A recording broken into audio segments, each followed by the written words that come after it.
Hello, everyone. I'm joined by Congressman Bill Johnson as we go beyond the podium leading up to Election Day. Congressman Johnson, thanks so much for being here. Good to be with you again, Rich. First, I want to ask you about the coronavirus. Sure. Obviously, it's what everybody around the country right now and around the world is talking about. Some people perhaps overreacting, some people perhaps underreacting. What's going on in Washington? Well, I can tell you, I think the president and the vice president are doing an admirable job in addressing this crisis. The president has shut down travel. He's placed travel restrictions on. He has set up the task force, and it's not just a congressional task force. We got the director for CDC, the HHS secretary, NIH. You've got some of our nation's foremost doctors and pharmaceutical experts. They're working on the vaccine. The vice president is dedicating all of his time to leading this effort to make sure that Americans are informed and that we're prepared. We don't want to downplay this, but we also don't want people to panic. And the best way to ensure that that happens is to make sure that people have the right information. We're going to try to cover a bunch of topics here. So we're going to kind of take an abrupt turn. We're going to talk about the cracker plant now, Sure. Potentially coming to Dilley's Bottom, of course. This has been in the works for years. No official announcement has been made yet. What can you tell us on that front? Well, it's close, and it's inching closer and closer every day. Every time we talk to the owners of that facility, the ones that are going to be building it, they tell us that they are getting so close to being able to go. If you've been down to Dilley's Bottom, and I would challenge our listeners to go down and take a look for themselves, they will see a flat surface. There's been a lot of pre-construction site preparation work there, well over $100 million worth of work. Jobs Ohio, as you know, gave a $20 million grant to help them with that pre-construction site prep work. And so they are well on their way to being ready when they make that final investment decision. We're expecting it to come in the first half of this year, and I think we're going to hear good news. Look, I don't have a crystal ball, and I can't tell you the date, but everything I see indicates that it's moving in the right direction. And oh, by the way, this is going to be the largest chemical facility in the United States, larger than anything on our Gulf Coast, larger than the one over in Monaca across the river in Pennsylvania. It's going to be the largest petrochemical facility in the nation. And that's just the tip of the iceberg. When the raw materials, the ethylene, polyethylene, polypropylene start coming out, plastics, textile manufacturers, they're going to flood into our region to try to get access to those raw materials, because that's what plastics and textiles are made out of. Are you concerned about the environmental impact? Look, we've done a good job, and I think the state of Ohio has done a good job.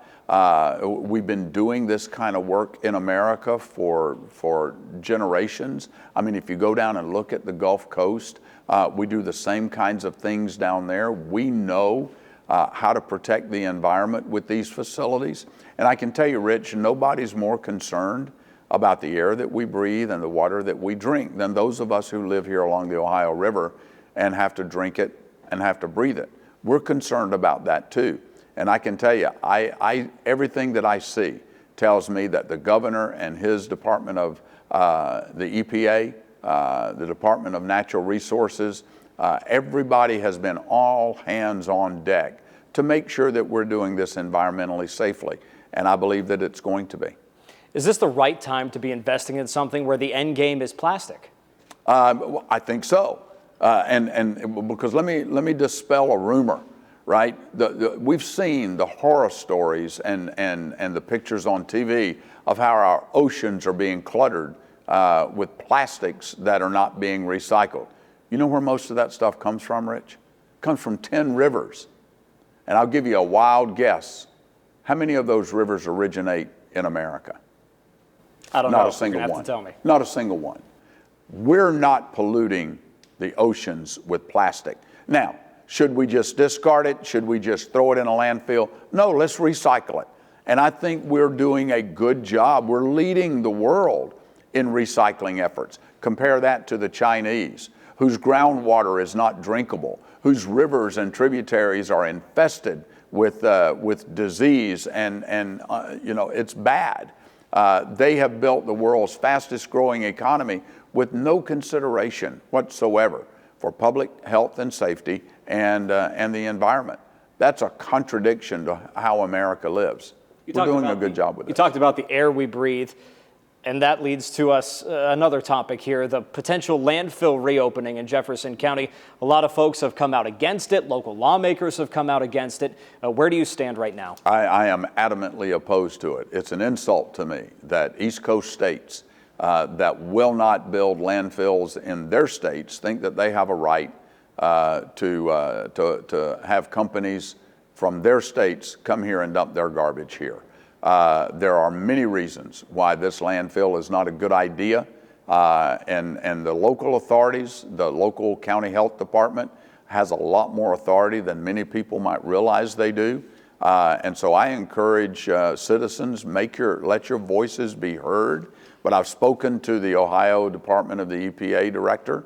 I've spoken to the Ohio Public Health Director, both of whom work for the governor, and I've expressed to both of them my concerns about this landfill and any other landfill where we're taking out-of-state garbage. I don't like that.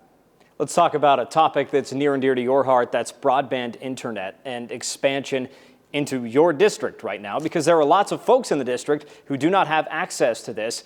You've been working on it for years. How are things right now, and where do you think things can go moving forward? Well, I'm really frustrated with this. When I came into office in January of 2011, it was one of the first things that I started working on.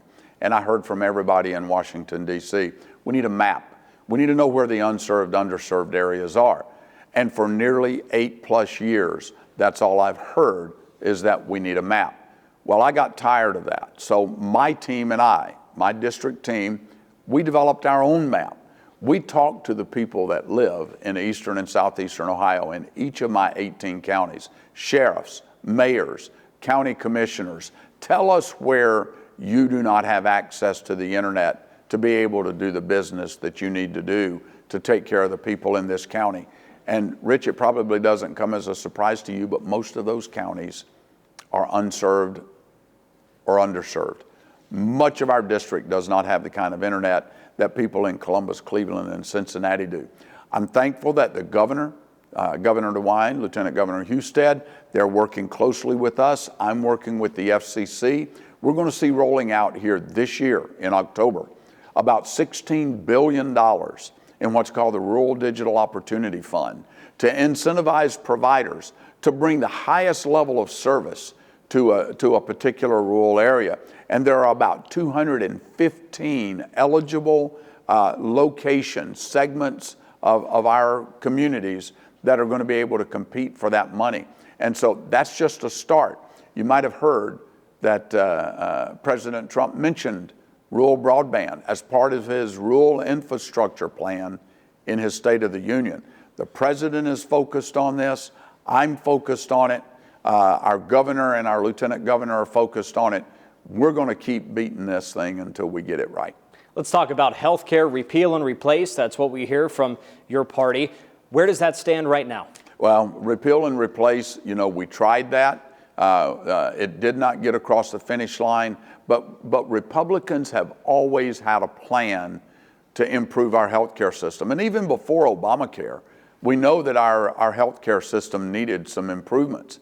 But our plan, let's put competition back into the system. But more importantly, let's keep health care decisions between patients and doctors, not between insurance companies and bureaucrats in Washington, D.C. Under the Affordable Care Act, we have seen health care providers and insurance carriers driven out of the system. Many of my counties have one choice for their health care provider or their insurance carrier. That's not competition. That's called a captive audience. But let's put competition into the system. Let's make it portable from state to state and job to job. Let's make those insurance carriers have to compete for the business of the American people. Let's protect those pre-existing conditions. I'm really frustrated that somehow that narrative got out there that Republicans wanted to do away with the protections for pre-existing conditions. That's simply not true. My mother died of liver cancer. I got a brother that had lymphoma and almost died in his early 20s. Thankfully, he has survived. But when he goes to get health insurance, he has a pre-existing condition. So I'm concerned about that for all Americans. And I'm not going to stand by and watch pre-existing conditions get taken away. We've got a lot of work to do in the healthcare space. We pay about 13% more for health care here in eastern and southeastern Ohio than even other parts of our state, because it's difficult to bring health care into rural America when you can't get providers that will come there and live there and stay there, community hospital systems that are failing and closing down. That's one of the things about rural broadband that is so important, because telehealth, the ability to transport and import health care through technology, is really important. And telehealth, the ability over FaceTime or over the internet to talk to a physician and get treatment, that's really important. In fact, just yesterday, in the coronavirus supplemental funding that we sent to the president to address this public health crisis, I had some language in that bill that would give the Health and Human Services Secretary the authority to waive the restrictions on telehealth services so we can keep people in their communities so they don't have to travel to a hospital in a big city and further risk exposure to coronavirus. So we're doing everything we possibly can to expand health care to rural America. There's a push for gun control in many parts of the United States. Where do you stand on gun control, universal background checks? Gun control is a topic that I don't hear a lot about here in eastern and southeastern Ohio, because the people that live here are Second Amendment loving Americans. There's no more ambiguous statement in our Constitution than the Second Amendment that says that the right of the American people to keep and bear arms shall not be infringed. That's pretty simple to me. It means it shall not be infringed. And so should we keep guns out of the hands of people that are dangerous, that have mental health issues? Absolutely we should. But that is an all hands on deck issue too. Educators, law enforcement, the courts, family members. We've got to identify those folks that are struggling with mental health issues, because I think you would agree, Rich, for someone to go into a school or a workplace and indiscriminately shoot people dead because they're upset about something, you know there's a mental health issue there. You wouldn't do that. I wouldn't do that. I don't know anybody that would. But unfortunately, it gets politicized when it does happen and those people reach a breaking point. We need to keep guns out of the hands of people that shouldn't have them, but we should not do that by restricting law-abiding citizens' ability to keep and bear their arms. Are you for or against universal background checks? I believe that we should do what the Constitution says, that we should not restrict law-abiding citizens to keep and bear arms. I have to do a background check when I purchase a firearm. I don't have a problem doing that, but I don't want the government to use background checks as a means to start registering who has a gun and who doesn't have a gun. That's not what the system is designed to do. Let's talk now about the potential that you could be working with a Democrat president. We don't know what November holds. Of course, you have to win the primary first. Sure. But if you get there, you win the general election. And maybe at this point, Vice President Biden, it looks like, or Senator Bernie Sanders. Those are the two front runners now. You've talked about working and reaching across the aisle before. Do you think you'd be able to successfully implement what you want to implement in a Democrat-led administration? I've got a history and a legacy of being able to do that. I've had 16 bills.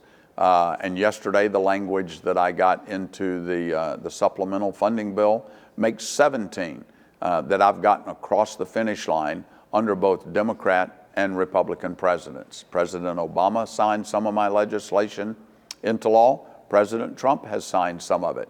I'm a member of the Problem Solvers. Problem Solvers is a group of Republicans and Democrats. We leave our party ideology at the door. We come in and we solve problems that need to be solved. For example, it was the Problem Solvers that pushed a measure just a few weeks ago that reformed the U.S. Postal Service. Up until a few weeks ago, the U.S. Postal Service every single year was required by law to contribute over $5 billion to their pension and benefits plans. They were put into a fully funded pension program. They were paying for people that had not even been born yet that may someday work for the U.S. Postal Service, but the law required it. The U.S. Postal Service no longer has to do that.